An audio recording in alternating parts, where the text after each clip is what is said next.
Okay, let's get started here. I want to introduce myself. My name is Alexander Sharone.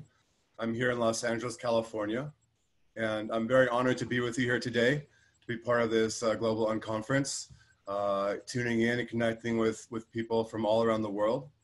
And today I'm going to share with you a presentation entitled Male Health and Adaptogens, Stacking the Deck in Your Favor. And I'll give you a little background about myself.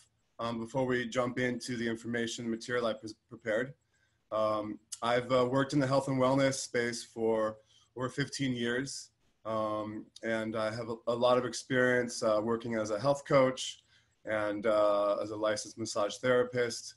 I've worked with many clients over the years, helping optimize health, wellness, and I'm coming to you today to share some very specific information about adaptogenic herbs and foods that can help promote male health and in general promote health of our communities and the world. And at this time, there's a lot of increased interest in immunity and different things we can do to strengthen ourselves. And so as a man, I wanted to focus on male health, but this is information that I think is relevant to everyone, male, female, whoever is here, you're welcome. And hopefully you'll find this information useful. And I also just want to preface saying that, don't believe everything I say. Please do your own research, look into these things. I'm going to be making a lot of different connections here. And so since we're on Zoom here too, I want to zoom out a little bit before we get into specific adaptogenic herbs and this and that I'd like to recommend, I'd like to share a little bit about. First, I think we need to zoom out and talk about a more, a broader sense of what is health and wellness. And then we can get down into more of the specifics and all the different actions and how these different foods and herbs can really support us in this time. And so just to give a little bit of context in the overall health, lifestyle, like all these different things are so important. Our environment, our mindset, having loving human connection and touch, connection to the natural cycles of the earth, and really honoring all of life. So the big picture for the importance of male health is to create strong men, families, community. And with that said, I have so much honor and respect for all the women in the world as well. And I really strongly believe that we're in this together. And I'm in full support of female empowerment as well. And so I think together we rise, strong men and women together. A few qualities of the divine masculine, that I think are timeless, to protect, to provide, and procreate. And with this higher purpose connected to a higher power, there is a lot of creative life force energy and benevolent, loving energy that can come through that masculine energy, being a pillar of strength, upholding morality, ethics, integrity, truth. These are, universal qualities that we also find in women, but this is something that I think is very pertinent to men's growth and transformation into really coming into reaching a higher level of potential. So I think the proliferation of men's groups, coming together, there's a lot of women coming together, men coming together, holding each other accountable, practicing different exercises, fitness, different meditation techniques, a lot of different things, accomplishing goals together. I think it's really important to create a supportive environment where we can come together and support one another. In addition to that, there's a lot of qualities that that a man might want to cultivate, like immunity, vitality, virility, vigor, strength, endurance, stability, responsiveness, adaptability. All these things,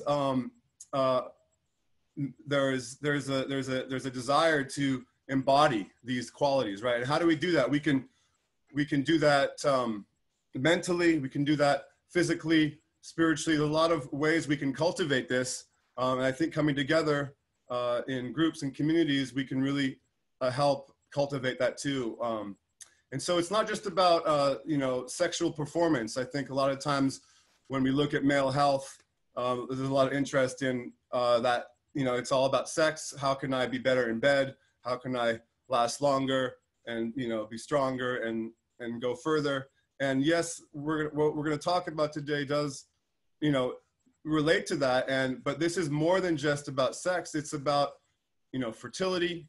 It's about the procreation energy, the creative life force energy that we have, that we can cultivate, and we can channel that.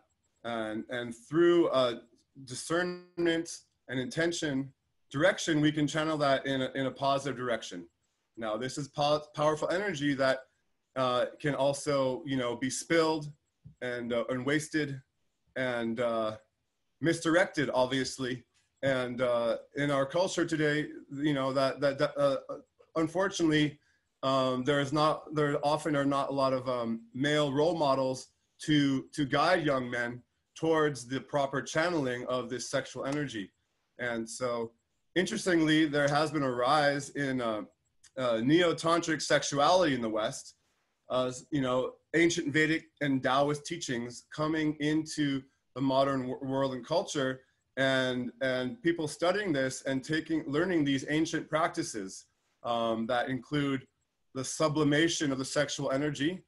Instead of sending it out, sending it up, you know, up the chakras, sending that energy up into the brain, bringing greater circulation of that energy and higher consciousness awareness. There's seminal retention, right? Separating the orgasm from ejaculation. And there's this sexual continence, which is engaging in sex, but avoiding the ejaculation part of it.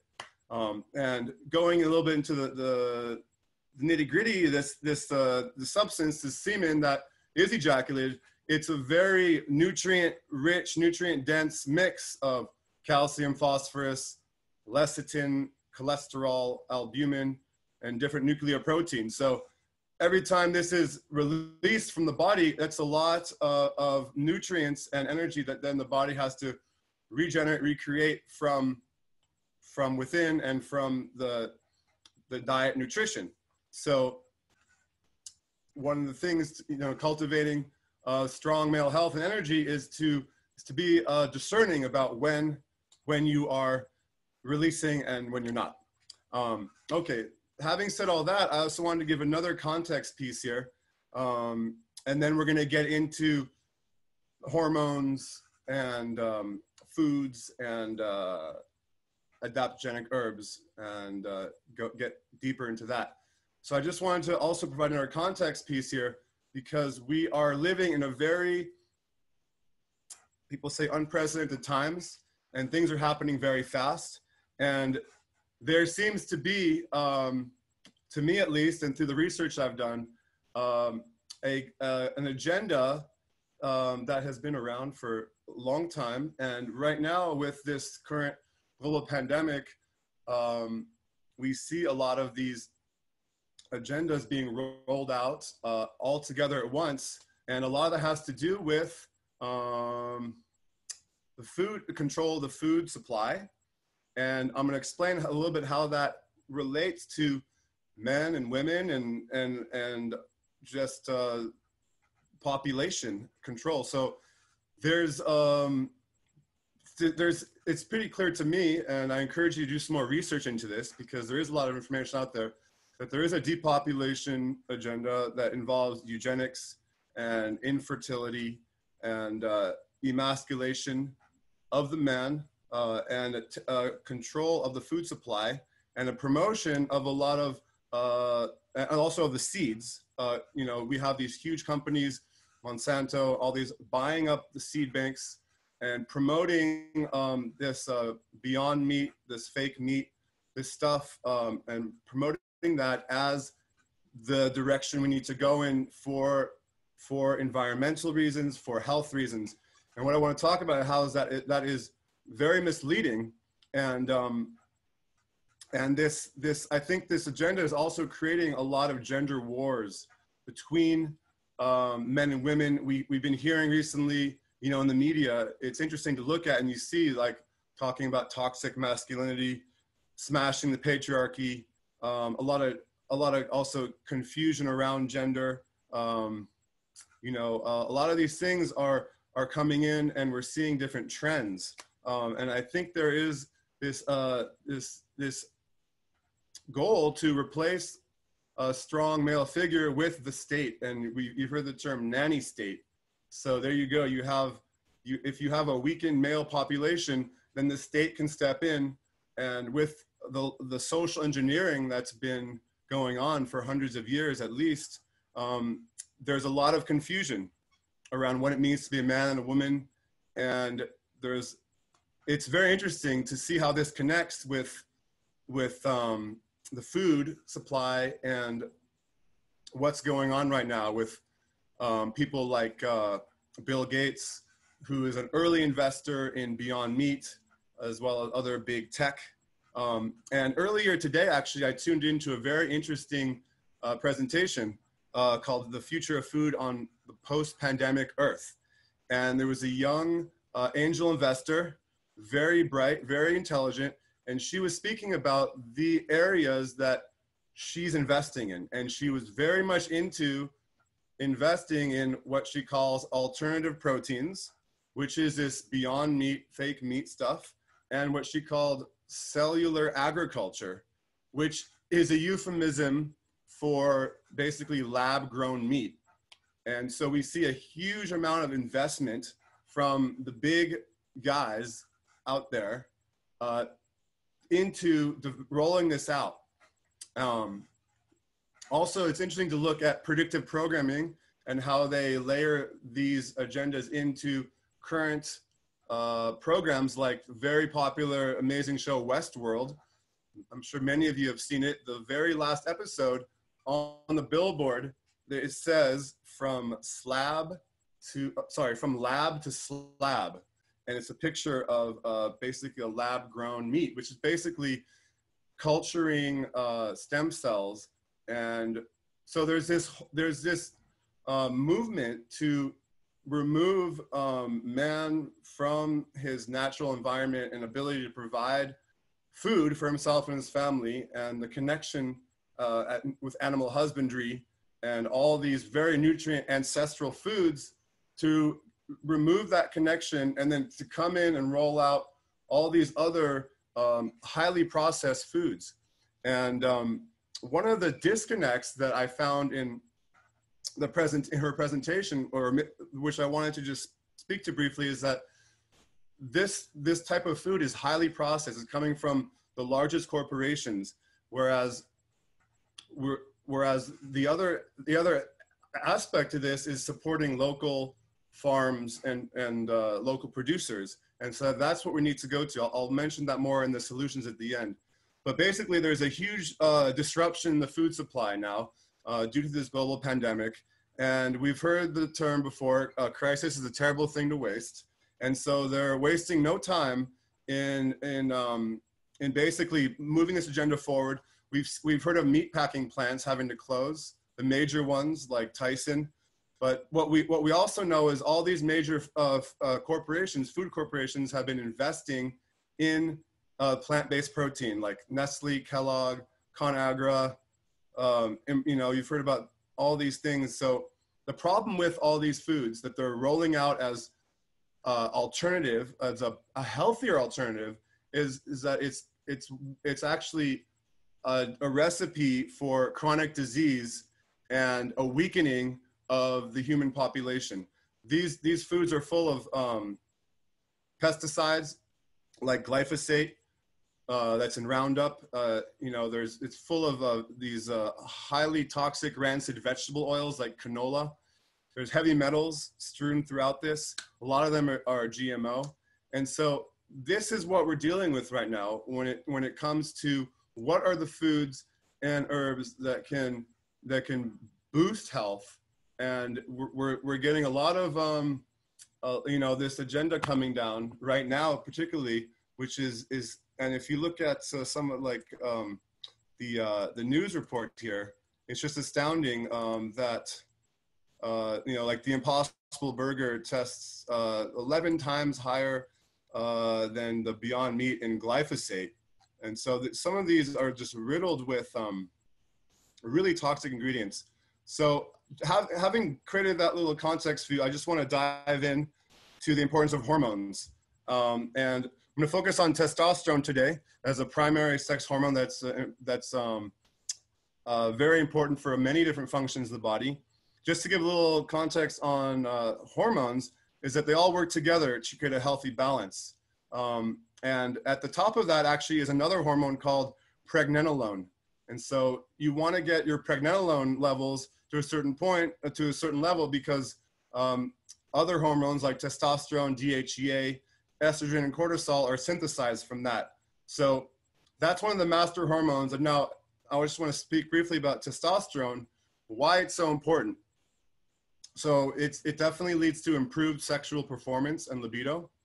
It also increased ability to gain and maintain muscle mass, mental focus and clarity, improved confidence, increased ability to burn fat for fuel, bone health, accelerated beard and mustache growth, also reduced facial fat, and it also improves mood. It increases the metabolic rate, and apparently some studies have shown that high testosterone releases this male pheromone called androstenone, which is known to create an attractive field, you could say. So quickly about foods, what are the best foods? So there's androgenic and there's estrogenic. So what I recommend is to reduce the amount and the type of estrogenic foods in your diet, and to increase the androgenic foods, because we know that a lot of estrogenic foods, phytoestrogens, they can throw the balance off of the hormonal balance, which is what we're looking for, like to optimize that. So a lot of also in the media and in these agendas, ancestral foods have been demonized. Nutrient-dense animal foods that are high in cholesterol and saturated fats have been, for many, many years, demonized and said to be the cause of disease. Now, there's a lot of debate around this, and I encourage you to do some more research into this, because a lot of research shows that it's very important to have foods high in cholesterol and saturated fat. We know that testosterone is synthesized from cholesterol and saturated fats. And so top foods, egg yolks, which have been demonized of too. So egg yolks are also high in choline. Red meats, high in saturated fat, cholesterol, the type of heme iron that's most absorbable to the body, whereas a lot of vegetables have non-heme iron. And it's just very nutrient dense with vitamins and minerals. Coffee is actually another one. In addition to the antioxidants, polyphenols, it boosts the testosterone production, and also just I think ATP as well.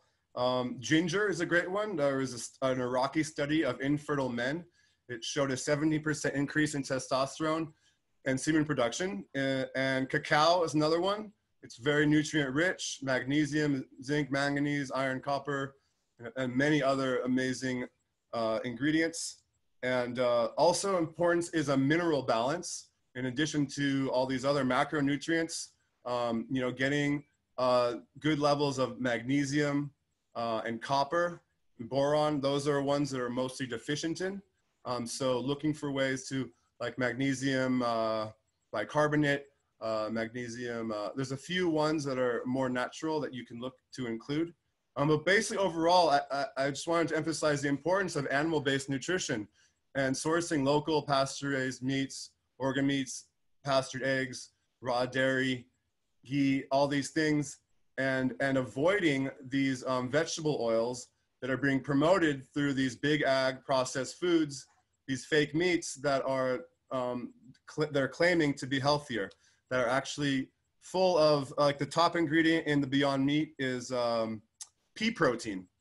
So that everyone, they're really big on the pea protein, which is it's a highly processed thing that can contain lectins, which can lead to digestive distress and limit mineral and protein absorption, and and also the number 2 ingredient is canola oil, which, if you do any research, is a very disastrous vegetable oil, and you don't really want to have much at all of that in your diet. And that is, it's in every Whole Foods deli, cooks with canola oil too. So just FYI. So actually the best dietary fats are saturated, and also extra virgin olive oil is another great one if you're looking for a non-animal source. Also coconut oil and red palm oil that is sustainably grown. They're both very good plant-based oils. There's a whole long list of estrogenic foods to avoid, but I want to get into the top adaptogenic herbs that maybe you've been waiting to hear about. Number 1 for me is Shilajit, and I want to show you this here. I have a sample. You can see this black tar. It's a mineral pitch, which oozes out of the mountains from thousands of years of plant material condensing into this. And it's an amazing Ayurvedic herb here that's been used for thousands of years that is now gaining popularity here. Take a little bite of it here. You can get it in this form of resin. You can also get it in powder form. And why is Shilajit so great? Well, it's translated from Sanskrit as conqueror of mountains and destroyer of weakness. And it increases testosterone production, hormone regulation, brain function, energy, immunity, lowers inflammation. One of the reasons why it's able to do this is it's very high in fulvic acid, and that has an ability to transport vitamins and minerals, enzymes into the body, into the cells. It's also high in DBPs, which is a very powerful antioxidant. And studies have shown that it increases testosterone by 19%. So highly recommend Shilajit. Some other top adaptogenic herbs. Number 2 is Tribulus, another Ayurvedic herb. It's probably the most common, known to increase testosterone. Number 3 is pine pollen. It's the only herb that actually increases testosterone directly. It supplies the body with an exogenous source of testosterone and other phytoandrogens that help supplement the body's own production. So very, very interesting substance from the pine tree. And then, of course, you've heard of ginseng. There's been thousands of studies on ginseng. I'm talking about the real ginseng, Panax ginseng. Actually, I would avoid the American ginseng, which has been shown to increase estradiol, which is estrogenic. And then the 5th one is stinging nettle root, which is also an herb that increases testosterone by inhibiting the conversion to estradiol and estrogen. Okay, so I've shared a lot of information. Thank you for your patience. I just wanted to go over some real quick solutions and then sign off for now. So solutions: eat real food, minimally processed, focus on locally sourced animal-based nutrition, eat a balanced diet of macronutrients, and then work on getting your minerals and hormones in balance. Also, all the other aspects to health: sunlight, getting that vitamin D directly from the sun, getting good rest and sleep, exercise, community, loving human connection, and also support your local farmers. With this whole disruption of the food system, the more we can support our local farmers, create relationships, the better. The more we can also grow our own food, herbs in the garden, doing kitchen fermentation, get those live probiotics.